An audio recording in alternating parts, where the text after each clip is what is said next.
È un veneto, il trevigiano Roberto Graziotto, portacolori dell'Atletica San Biagio di San Biagio di Caglialta, il primo italiano nonno nella classifica generale assoluta della maratona di 42 km, a classificarsi così alla 39esima edizione della Wizz Air Venice Marathon, in un'edizione dominata sportivamente sia in campo maschile che in quello femminile dall'Etiopia, sul gradino più alto del podio, per la regina della maratona.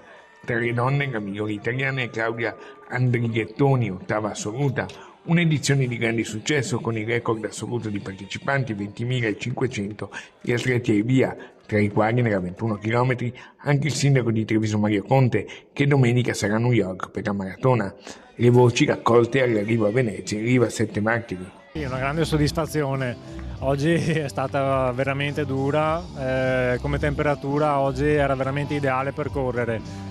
Purtroppo speravo di riuscire a portarla a casa con almeno un paio di minuti in meno, quello era l'obiettivo.